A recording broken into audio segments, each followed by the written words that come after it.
भाई डॉक्टर आशीष जैन आचार्य को, जो एक बहुत ही अच्छे वक्ता हैं।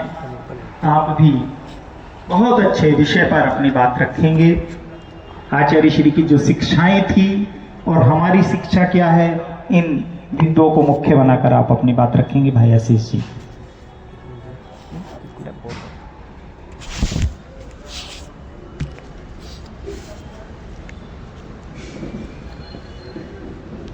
नमो जैनानम। परम पूज्य संत शिरोमणि आचार्य गुरुवर विद्यासागर जी महाराज के श्री चरणों में कोटि कोटि नमोस्तु। परम पूज्य आचार्य श्री समय सागर जी महाराज के चरणों में कोटि कोटि नमोस्तु। परम पूज्य मुनि श्री आदि सागर जी महाराज के चरणों में कोटि कोटि नमोस्तु।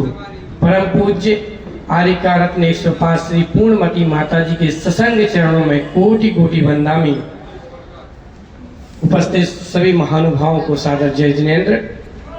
निश्चित रूप से आदरणीय ब्रह्मचारी विनोद भैया जी के इस भाव विभोर उद्बोधन ने हम सबको जहां एक ओर आह्लादित किया है, वहीं दूसरी ओर आचार्य श्री के प्रति, उनके जीवंत जीवन के प्रति मंत्रमुग्ध भी किया। और हमारी भाव विभोरता इस ओर दिग्दर्शित करती है कि आचार्य श्री के जीवन का एकमात्र बिंदु था जिसको हमारे ब्रह्मचारी भैया ने प्रस्फुटित किया है। न जाने उनके जीवन के ऐसे कितने बिंदु हैं जिन पे यदि हम सहस्त्र वर्षों तक भी चर्चा करते रहे तो वो समय, वो काल बहुत अल्प हो जाएगा, लेकिन उस पर हम चर्चा नहीं कर पाएंगे। उनके जीवन के एक महत्वपूर्ण बिंदु की चर्चा मैं आपसे कर रहा हूँ, और वह महत्वपूर्ण बिंदु इतना महत्वपूर्ण है कि एक ऐसे जीवंत व्यक्तित्व ने, जिसने ना कलम चलाई, जिसने ना अपशब्द कहे, जिसने ना कोई दुर्भावना व्यक्त की, मात्र अपनी बात रखी और राष्ट्र में परिवर्तन हो गया, शिक्षा में परिवर्तन हो गया, लोगों के विचारों में परिवर्तन हो गया। और वास्तविकता में उन्हीं विचारों को लेकर के मैं आप सभी के समक्ष यहाँ उपस्थित हुआ हूँ। भारत में दो प्रकार की शिक्षा प्रणाली आज चल रही है, और उसमें एक जो सबसे महत्वपूर्ण शिक्षा प्रणाली है कि हम बातचीत जरूर हिंदी में करें, सारे काम हिंदी में करें, लेकिन पढ़ना अंग्रेजी में होना चाहिए। क्यों होना चाहिए? क्योंकि नौकरी अंग्रेजी वालों को ही मिलेगी। इसलिए इस परंपरा को, ये दूसरी प्रकार की जो शिक्षा है, इस शिक्षा को इसलिए बड़ा, सारे काम हिंदी में कह रहे। आचार्य महाराज कहा करते थे, देखो भैया कितनी अंग्रेजी पढ़ लोगे, कितनी भाषाएं पढ़ लोगे, सपने तो हिंदी में ही आएंगे, सपने आप दूसरी भाषा में नहीं देख पाओगे। हमने कितनी विसंगतियों के साथ चली, हमने आज उसको जान लिया, पढ़ लिया, समझ लिया, लेकिन भारत की इस शिक्षा में जहां आचार्य महाराज के वो सूत्र, जिन सूत्रों पे भारत की नई शिक्षा नीति जब आई, तो उस शिक्षा नीति में सबसे पहले मार्गदर्शन के लिए श्री रंगराजन जी आचार्य महाराज के पास पहुंचे थे, और उन्होंने आचार्य महाराज के पास बैठ करके उनको लगा कि चलो होंगे कोई, जब हमें आदेश मिला है राष्ट्रपति महोदय का, उन्होंने कहा है कि आपको जाना चाहिए वहां पे, एक बार आचार्य विद्यासागर जी से मिलना चाहिए। सामान्यतः कोई कहे तो ऐसा लगता है ठीक है, कोई बड़ा कह रहा है तो जाना चाहिए, कोई होंगे दिव्य पुरुष हो सकते हैं, कोई बड़े साधु महात्मा हो सकते हैं, लेकिन राष्ट्र के विषय में, शिक्षा के विषय में कोई इतना महत्वपूर्ण आयाम प्रस्तुत कर सकता है, ये बड़ा दुर्लभ लगता है। जब वो पहुंचे और उनकी जो बातचीत हुई, और उस बातचीत के बाद उन्होंने कहा कि ऐसा कोई व्यक्तित्व हो सकता है, असंभव सा लग सकता है कि ऐसा व्यक्तित्व जो राष्ट्र के लिए और राष्ट्र की शिक्षा नीति के लिए इतना जबरदस्त चिंतन रखता हो, वह ऐसा व्यक्तित्व तो दुर्लभ है। और उनकी शिक्षा प्रणालियों ने, आचार्य महाराज की जो शिक्षा प्रणालियां थी, उन्होंने जो जो बिंदु कहे, उन बिंदु पर आज भारतीय शिक्षा नीति जो तैयार होकर के हमारे सामने आई है, चाहे वो मातृभाषा में शिक्षण हो, चाहे वह भारत को भारत कहने की बात हो, श्रम की आराधना की बात हो, जहां मानसिक विकास के लिए सह शिक्षा के विरुद्ध उनकी बात हो, तो इन सब बिंदुओं को लेकर के जब आचार्य श्री ने बात कही तो उसका अत्यंत प्रभाव हुआ। इस विषय पे मैंने थोड़ा बहुत काम किया है। पूज्य आर्यका माँ से मैं निवेदन करना चाहूंगा कि मैंने यह जो कार्य आचार्य महाराज पे किया है, और मैं जितना जितना उसमें कार्य करता गया, मुझे लगता है कि अभी तो हमने कुछ भी नहीं किया और उस कार्य में बहुत कुछ कार्य होना बाकी है निश्चित रूप से, क्योंकि उनकी जितनी शिक्षाएं हैं उन शिक्षाओं ने, और आपने जब आचार्य महाराज की समाधि हुई उसके बाद माननीय हमारे देश के प्रधानमंत्री जी का उद्बोधन आपने सुना होगा। उनका एक बहुत अमिट वाक्य जिसको हम स्मरण करेंगे, उन्होंने कहा था कि एक व्यक्तित्व ऐसा, जब भी कोई भारत की रीति नीति होती थी, जब भी हम कोई निर्णय लेते थे, तो आचार्य विद्यासागर जी महाराज का उस विषय पे क्या मंतव्य था भाई, 1-2 दिन में हमारे पास आ जाया करता था और हम फिर उसके अनुरूप इम्प्लीमेंट करते थे। भारत का प्रधानमंत्री कह रहा है और वो हृदय से कह रहे हैं और भावुक हो रहे हैं, केवल इसलिए क्योंकि वो व्यक्तित्व ऐसे थे कि जिनको जानना मात्र ही काफी था। जिनको हमने जान लिया तो हमारे जीवन में निश्चित रूप से शिक्षा की आभा स्वयं प्रकाशित हो जाया करती थी।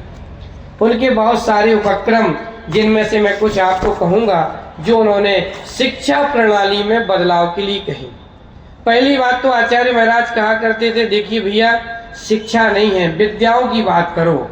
हमारा भारत शिक्षा प्रधान नहीं है, हमारे भारत में शिक्षाएं नहीं हुआ करती थी। हमारा भारत तो विद्याएं सिखाता था, विद्यावान बनाता था। इसलिए जो गुरुकुल पद्धति थी वह गुरुकुल पद्धति विद्याएं सिखाती थी, और जब विद्याएं सिखाती थी तो छात्र और शिक्षक ये दोनों विद्याओं में ऐसे निपुण हो जाया करते थे। अभी मैंने एक जीवंत उदाहरण देखा, आदरणीय ब्रह्मचारी विनय भैया जी श्री विद्यासागर गुरुकुलम संचालित करते हैं, वहाँ के वार्षिक उत्सव में गए थे, तो उन्होंने आचार्य विद्यासागर जी महाराज को समर्पित करते हुए और उनकी जो मनोभाव थे उन पे गुरुकुल संचालित किया, और उन्होंने जैन गणित और जितनी भी विद्याएं हैं उन विद्याओं को छात्रों को सिखा रहे हैं। और उसके कुछ उदाहरण प्रस्तुत किए। 12 साल का बालक था, उसको खड़ा कर दिया और कहा कि कोई भी 1 से लेकर 100 तक का पहाड़ा पूछ लो। उसने मात्र 10 सेकंड में, किसी ने 67 का पूछा, किसी ने 78 का पूछा, उस 12 साल के बालक ने खटाक से सुना दिया। आज हमारे इंग्लिश मीडियम के बच्चे 16 तक की टेबल भी बड़े मुश्किल से सुना पाते हैं, कठिन होता है। 5000 वर्ष का कैलेंडर, ये सब आचार्य विद्यासागर जी महाराज की जो सोच थी, उस सोच के प्रतिफल के रूप में ऐसे गुरुकुल संचालित हो रहे हैं। प्रतिभा स्थली भी उसका एक बहुत बड़ा श्रेष्ठ उपक्रम है। आचार्य महाराज ने एक बहुत महत्वपूर्ण बात कही कि भारत में जो भी शिक्षा पद्धति हो वो भारत के अनुसार हो, भारतीय प्रणाली के अनुसार हो। हम आज विदेशी प्रणाली के अनुसार पढ़ रहे हैं, जिससे कि हमारे बच्चे कुंठित हो रहे हैं, और बच्चों में जो माता पिता के प्रति, देश के प्रति और समाज के प्रति समर्पण होना चाहिए, वे इससे दूर होकर के उनका समर्पण धन और स्वार्थ के प्रति हो रहा है। इसलिए उसका बदलाव होना आवश्यक है। छात्र छात्राओं की शिक्षा अलग अलग होना चाहिए, एक साथ शिक्षा नहीं हो। और भारत को भारत कहो, इंडिया नहीं। इस बात के लिए तो आज आप देखते हैं कि जितने भी पिछले मैं 2-3 वर्षों से देख रहा हूँ, जितने भी भारत के बाहर सम्मेलन हो रहे हैं, उन भारत के बाहर के सम्मेलन में और भारत के सम्मेलनों में जब भारत के बाहर के देश आते हैं तो वहाँ भारत की जो पर्ची लगी होती है, जो लोगो लगा होता है, वहाँ पर इंडिया नहीं लिखा होता है, वहाँ भारत लिखा होता है, BHARAT, ये भारत लिखा होता है। और इस भारत की सोच को देने वाले बहुत सारे लोग रहे होंगे, लेकिन इसको जो इम्प्लीमेंट करने वाले हैं वे पूज्य गुरुदेव आचार्य विद्यासागर जी महाराज हैं, जिन्होंने उसको इम्प्लीमेंट किया और करवाया है। और आज मध्य प्रदेश शासन ने शिक्षा के क्षेत्र में चिकित्सा को भी हिंदी में पाठ्यक्रम में सम्मिलित किया कि चिकित्सा की पढ़ाई हिंदी में होगी, इंजीनियरिंग की पढ़ाई भी हिंदी में भी होगी। तो ये जो बात थी आचार्य महाराज की मातृभाषा शिक्षण की, ये मातृभाषा का शिक्षण की जब बात आई तो उन्होंने जब कहा कि आप अपनी अपनी भाषा सीखो, अंग्रेजी भी सीखो, विदेशी भाषा सीखो, लेकिन जब भी शिक्षण हो तो मातृभाषा में शिक्षण हो, क्योंकि मातृभाषा में सीखने से व्यक्तित्व का निर्माण होता है और विद्यार्थी अपने मस्तिष्क का परिपूर्ण विकास कर सकता है। जल्दी चीजें समझ सकता है। अंग्रेजी माध्यम का विद्यार्थी 6वीं 7वीं क्लास तक बहुत अच्छे से सारे विषयों को इम्प्लीमेंट नहीं कर पाता, क्योंकि हम घर में उससे हिंदी और अन्य भाषाओं में चर्चा कर रहे हैं, बात कर रहे हैं, उसको सिखा रहे हैं। विद्यालय में वह दूसरे भाषा में पढ़ रहा है तो उसके दिमाग में सारी चीजें व्यवस्थित नहीं हो पाती। आज भी बच्चे 36, 37, 38 इन सब में बड़े छोटी छोटी संख्याओं में 78, 79, 89 में तो होंगे ही। यहाँ इतनी संख्याओं पे भी आज हमारे बच्चे भ्रमित होते हैं। ये हमारी संख्याओं जो है इनमें उनको जानकारियों का अभाव हो जाता है। और आचार्य महाराज ने जितने भी कार्य कराए उन कार्यों में एक जो उनका एक और मत था कि राष्ट्र को यदि सही ढंग से चलाना है, राष्ट्र सही चले तो 100% मतदान होना चाहिए। और मतदान की बात शिक्षा के अंतर्गत रखना चाहिए और छात्रों में इस बात का बहुत अच्छे ढंग से विस्थापन करना चाहिए कि हमें मतदान क्यों करना और इन मतदान की प्रक्रियाओं से होने वाला क्या है। इन शिक्षाओं की इम्प्लीमेंट में भी आचार्य महाराज ने बहुत कुछ कहा। आचार्य महाराज ने 16 जनवरी को सागर में कहा था, जब सागर चतुर्मास में थे, कि हित का सृजन और अहित का विसर्जन ही शिक्षा का सही लक्षण है। जिसमें हित का सृजन होता है, हित होता है और अहित का परित्याग होता है, वास्तविकता में वही सही शिक्षा है। शिक्षा अर्थकारी नहीं, शिक्षा परमार्थकारी होना चाहिए। ये भी आचार्य महाराज ने अपने प्रवचनों के माध्यम से 16 जनवरी को सागर में कहा था। और उनकी इन प्रवचनों में शिक्षा भी, जब हमने 2019 में नेमावर में आचार्य महाराज के सानिध्य में एक शिक्षक दिवस, विश्व शिक्षक दिवस के समय 5 अक्टूबर 2019 को एक बहुत बड़ा कार्यक्रम किया था शिक्षकों के मध्य में, तब आचार्य श्री महाराज ने बहुत अच्छा उद्बोधन दिया। तो उनकी कुछ पंक्तियां थीं, उनके पास जब गए और इस क्षमा याचना के लिए कि हम लोगों से जो भी गलतियां हुई हो इस आयोजन में, तो उन्होंने उस पर तो कुछ नहीं कहा। उन्होंने कहा, आज मैं बहुत खुश हूँ, मैंने शिक्षकों से बात कर ली, अब शिक्षकों को अच्छे विद्यालय बनाना चाहिए। ये उनका 5 अक्टूबर 2019 में शिक्षा को लेकर के कथन था। और शिक्षा को बाद में विद्यालय, अच्छे विद्यालय से तात्पर्य था जहाँ सह शिक्षा ना हो, लड़कियों की शिक्षा अलग हो, लड़कों की शिक्षा अलग हो, भारतीय विद्याओं पे काम हो, जहाँ छात्रों में शारीरिक मानसिक विकास करने वाली विद्याएं हों, 64 कलाएं उनको सिखाई जाए। इन विद्याओं के माध्यम से छात्रों का विकास हो तो छात्र अपने आप को और क्या बनाएगा, हम उनको चंद्रगुप्त बनाएंगे। हमें उनको नौकर नहीं बनाना है, चंद्रगुप्त बनाना है। चंद्रगुप्त जो अखंड भारत के सम्राट हुए, जैन सम्राट हुए, ऐसे सम्राट बनाने की विद्या देना है, ना कि नौकरी पेशा करने की विद्या देना है। ये आचार्य महाराज ने बहुत बड़े व्यवस्थित ढंग से हम सबको बताई। आचार्य श्री ने 1986 में 1301 एक पुस्तक, उसमें ज्ञानोदय प्रकाशन से प्रकाशित हुई है, उसमें कहा शिक्षा जीवन का निर्वाह नहीं निर्माण करती है। और आज उल्टा हो गया, हम शिक्षा क्यों दिला रहे हैं, जीवन का निर्वाह करने के लिए। हम वही पढ़ाई कराते हैं जिसमें रोजगार मिलेगा, जिसमें रोजगार नहीं है वो हम अलग कर देते हैं। देखते कौन से न्यू कोर्सेज आ रहे हैं, कौन सी चीजें आ रही हैं जिससे कि बच्चे को रोजगार मिल जाए, हम रोजगार की ओर भागते हैं। इसलिए शिक्षा को आज हमने निर्वाह का साधन बना लिया, जबकि शिक्षा व्यक्ति के व्यक्तित्व के निर्माण के लिए बनी थी। आचार्य महाराज ने उनके एक ऑडियो ग्रुप में उन्होंने ये सारी कुछ बातें कही थी। और रामटेक ज्ञान चर्चा के दौरान 14 मार्च 2014 में उन्होंने एक बात कही, अध्यापन और प्रयोग के द्वारा एक निश्चित आदर्श तक पहुंचना ही शिक्षा का उद्देश्य है। अध्यापन और प्रयोग के द्वारा, जो हम अध्यापन करा रहे हैं उसका प्रयोग भी बहुत जरूरी है। यदि हमने प्रयोग नहीं किया, रटा दिया, सारी चीजें कंठस्थ करा दी, कब तक, जब तक परीक्षा ना हो तब तक याद करो, फिर आप आगे बढ़ जाओ। आज सिलेबस बांट दिया, पूरी बुक नहीं है, 4 पार्ट अभी आएंगे, 4 अभी आएंगे, इनको याद कर लो और आंसर लिख देना, तो वो बच्चा 98% वाला हो गया है, बहुत ब्रिलियंट लगता है। उसने निर्वाह तो किया, उस शिक्षा को निर्वाह के रूप में तो ले रहा है, लेकिन उससे उसके व्यक्तित्व का निर्माण नहीं हो रहा। और व्यक्तित्व के निर्माण के लिए उसे प्रयोग अवस्था तक पहुंचाना, ऐसा आचार्य महाराज ने कहा। आचार्य महाराज ने 7 स्तंभ बताए, कहा कि शिक्षा के 7 स्तंभ होना चाहिए। पहला स्तंभ का स्वस्थ शरीर, दूसरा स्वस्थ मन, तीसरा स्वस्थ वचन, चौथा स्वस्थ धन, 5वां स्वस्थ वन, छठवां स्वस्थ वतन और सातवां स्वस्थ चेतन। यदि इस क्रम से हम 7 स्तंभों पे शिक्षा के उद्देश्य को लेकर के चलते हैं तो निश्चित रूप से यह शिक्षा फलीभूत होती है। और जबकि हमारा मूल उद्देश्य इन सबसे भिन्न हो गया, इसलिए हमारी शिक्षा फलीभूत नहीं हो पा रही। हम रोजगार की शिक्षा तो ले रहे हैं परंतु जीवन निर्माण की शिक्षा से वंचित हो गए। आचार्य महाराज जी ने जगदलपुर में दिनांक 28 फरवरी 2012 को जब पाठ्यक्रम की बात आई तो उन्होंने पाठ्यक्रम की संकल्पना को लेकर सारे चिंतन दिए। आज मैं बहुत सारे माता जी मनीषियों को मैं पढ़ता हूँ कि अरविंदो का शिक्षा दर्शन है,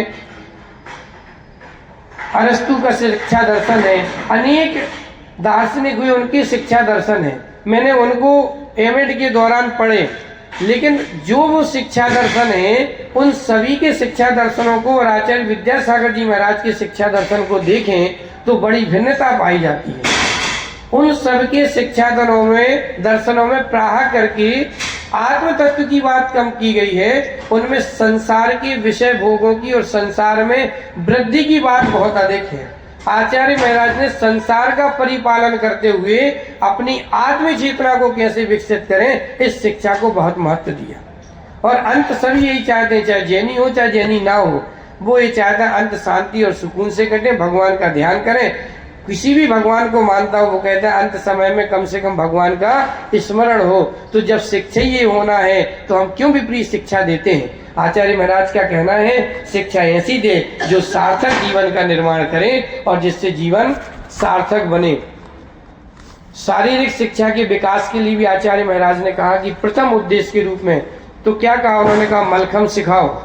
एक कराटे आप लोगों ने हम सब ने सुनाए होंगे, ये पहले नृत्य बोलते थे इसको, और हमारे यहाँ की विधाई कराटे तो हमारे यहाँ से चुराया हुआ चीज है।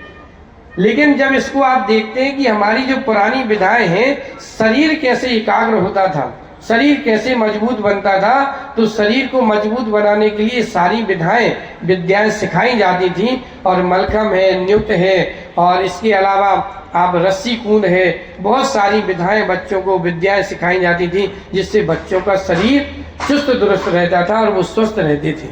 मन को दृढ़ करने के लिए उनको गणितीय ऐसी संकल्पनाएं दी जाती थी, गणित के ऐसे कि आप एक साथ यदि विद्यार्थी से जोड़ करवा लें, आप प्लस प्लस प्लस प्लस फिर माइनस माइनस करें और विद्यार्थी 5 सेकंड में आंसर दे देता है। ऐसी विद्याओं को सिखाने के गुरुकुल आज भी चल रहे हैं, लेकिन उनकी संख्या बहुत कम है। आचार्य महाराज ने विधियों की बात की, शिक्षण विधियों में श्रम विधि। आज अगर हमारे बच्चे से कोई श्रम करा ले विद्यालय में, हम लड़ने पहुंच जाते हैं। क्यों भाई, हमारा बालक हमने श्रम करने के लिए थोड़ी भेजा। यदि श्रम करा लिया जाए तो वो हमें ऐसा लगता है जैसे उसने कोई अपराध कर दिया, जबकि आचार्य महाराज कहते हैं कि बालकों को श्रम जरूर सिखाना चाहिए और जहाँ वो कार्य कर रहा है, जहाँ पढ़ रहा है, वहाँ उसको श्रम करना चाहिए। जब तक वो श्रम की आराधना नहीं करेगा तब तक वह बालक उन्नति नहीं करेगा। तो श्रम उसकी एक विधि के रूप में आचार्य महाराज ने कहा। ऐसी बहुत सारी विधि, सूत्र विधि, कथा विधि, और एक उन्होंने विधि जोड़ी नई विधि। ये नई विधि कहीं नहीं मिलेगी। नई विधि सिर्फ आचार्य महाराज ने अपनी शिक्षा विधियों में जोड़ी है, और उस नई विधि को जो समझ लेगा तो जितने वाद विवाद हैं और जितने प्रकार से विद्यार्थियों की चित्त की चंचलता है वह चंचलता रुक जाएगी, और नई विधि से पठन पाठन करने से छात्रों का सर्वांगीण विकास होगा। एक उन्होंने रिसर्च के लिए भी बहुत महत्व दिया। जब भी कभी आचार्य महाराज के पास कोई हम ऐसा प्रश्न करते थे जो प्रश्न प्रासंगिक है लेकिन विवादित है, तो आचार्य महाराज उसके उत्तर में एक ही बात कहते थे, आप लोग भी तो विद्वान हो, खोज करके लाओ, फिर हमें बताना इसका उत्तर क्या है। वो जानते थे कि हमसे कुछ कहलवाएंगे और बाद में कहेंगे कि आचार्य महाराज ने तो ऐसा कहा है। इसलिए आचार्य महाराज हमें ही शोध करने के लिए प्रेरित करते थे, और उन्होंने चित्रकला के लिए भी बड़ा प्रमोट किया। एक कहते थे वो कि चित्रकला की विधि जो है, भोपाल में 6 अक्टूबर 2016 में उन्होंने कहा था भाषा समझ में नहीं आती तो चित्र से पढ़ लिया जाता है। यही भारतीय संस्कृति है। इसलिए पहले शैल चित्र आप देखते होंगे, दीवारों पे पत्थरों पे चित्र बना करते थे। चित्रों से ही हम संस्कृति को जान लेते थे, समझ लेते थे। बहुत सारी बातें आचार्य महाराज की जो आप बताना चाह रहे हैं वह जीवन में उतर जाए, उसके पल्ले पड़ जाए, गले उतर जाए, वास्तविकता में वही शिक्षा है। इसके अलावा अन्य कोई शिक्षा नहीं है। शिक्षक हमेशा पाठ्य वस्तु का उद्देश्य लेकर उसे अंशों में विभाजित करे, फिर छात्रों के सम्मुख प्रस्तुत करें, जिससे छात्रों को बोझ का अनुभव ना हो, वे सरलता से विषय वस्तु समझ सकें। ऐसे शिक्षकों के लिए भी उन्होंने विशेष मार्गदर्शन दिया और शिक्षकों के लिए भी कहा कि शिक्षक के अंदर 4 गुण बहुत जरूरी हैं। सबसे पहला शिक्षा स्वाभिमानी होना चाहिए, धन का लोलुपी ना हो, धन के लिए शिक्षण कार्य ना करता हो। शिक्षण कार्य करने वाला शिक्षक स्वाभिमानी हो और स्वआश्रित होना चाहिए, पराश्रित ना हो। नीति न्याय इनके प्रति अपना रवैया बना करके रखे और दया का भाव हो, सेवा का भाव हो। शिक्षक इन गुणों से रहे, ऐसा उन्होंने विदिशा में 15 अगस्त 2016 को कॉलेज सती कॉलेज के उद्बोधन में उन्होंने कहा था। आचार्य महाराज ने एक और कहा था कि शिक्षक जितने उत्साह और ऊर्जा से भरकर विद्यार्थियों को अध्यापन का कार्य कराएंगे, उतने ही उनमें आत्मविश्वास बढ़ेगा, उनका प्रभाव परिवार और समाज सभी के ऊपर पड़ेगा। तो इस प्रकार से उन्होंने शिक्षकों को भी प्रेरित करने के लिए बहुत सारी विशेषताएं कही हैं। मेरा पूरा आलेख है लगभग 30 पेज का, तो कभी प्रकाशित होगा तो आप उसको जरूर पढ़ लीजिएगा। मैं 1-2 मिनट में आकाश जी पूरी बात कर रहा हूँ। ये विद्यार्थियों के लिए भी उन्होंने कहा कि जो विद्यार्थी झुकने की कला नहीं जानता, विद्यार्थियों में आज आप देखें कि एटीट्यूड बहुत है, आज वो झुकते नहीं है। पहले विद्यार्थी गुरु को देख करके प्रणाम करते थे, नमस्कार करते, आज तो कहते सर पैसे लेते हैं, वहाँ बहुत पैसा देते, मेरे पिताजी झुकने की जरूरत नहीं है। तो आचार्य महाराज ने 1 नवंबर 2016 को मंगलवार का दिन था, भोपाल में कहा था, जो विद्यार्थी झुकने की कला सीख लेते हैं उन्हें फिर जीवन में किसी के सामने झुकने की जरूरत नहीं होती। ये बहुत महत्वपूर्ण बात आचार्य महाराज ने कही थी। भाषा को लेकर के तो आचार्य महाराज ने बहुत काम किया है और हम लोगों को बहुत सारी प्रेरणाएं दी हैं, और वह भाषा का एक महत्वपूर्ण उपक्रम उनका जो हम लोगों के लिए है, हम सब उसमें कार्य कर रहे हैं। मैं विद्यालय के रूप में और कहूँगा कि हमें एक ऐसे विद्यालय का निर्माण करना चाहिए जहाँ विद्यालय एक उपाश्रम के रूप में हो, और वह हम मूक माटी में देखें तो उन्होंने लिखा है उपाश्रम के परिसर में कसकर परिश्रम हो। जो उपाश्रम बने उसमें परिश्रम बहुत अधिक हो। अनुशासन को लेकर के भी उन्होंने सारी बात कही, स्त्री शिक्षा के प्रति बात कही, और स्त्री शिक्षा के लिए उन्होंने कही कि स्त्री शिक्षा का मूल उद्देश्य मात्र नौकरी नहीं है, इस पर भी चिंतन हमें करना चाहिए। और इन सब विषयों को लेकर के आचार्य महाराज ने बहुत सारी बातें कही हैं, और मैं ये मानता हूँ कि आचार्य महाराज की देश के प्रति जो चिंतन की धारा रही है और ध्वज के प्रति जो चिंतन की धारा रही है, वास्तव में ऐसी अद्भुत धारा पूरे विश्व में न किसी साधु के अंदर प्रस्फुटित हुई है, न किसी व्यक्ति के अंदर प्रस्फुटित हुई है। उन्होंने अपने जीवन का कल्याण करते हुए इस भारत राष्ट्र के लिए बहुत सोचा है। तो हम सब उनके पद चिन्हों पे चलें। आचार्य महाराज के प्रति यदि हमें सच्ची श्रद्धांजलि रखना है, जो उन्होंने कहा है हम कर नहीं सकते हैं कोई बात नहीं, लेकिन जो उन्होंने कहा है उनको हम माने, उनके प्रति श्रद्धा रखें और उनको इम्प्लीमेंट करने के लिए, अपने जीवन में लागू करने के लिए निरंतर प्रयासरत बने रहें। ऐसी भावना बना करके यदि हम रखते हैं तो निश्चित रूप से हम आचार्य महाराज के विचारों को अपने जीवन में उतार सकते हैं। इन्हीं सब बातों के साथ परम पूज्य मुनि श्री के चरणों में कोटि कोटि नमोस्तु, परम पूज्य आर्य कमा के चरणों में कोटि कोटि वंदन। धन्यवाद आशीष जी। आशीष जी ने आचार्य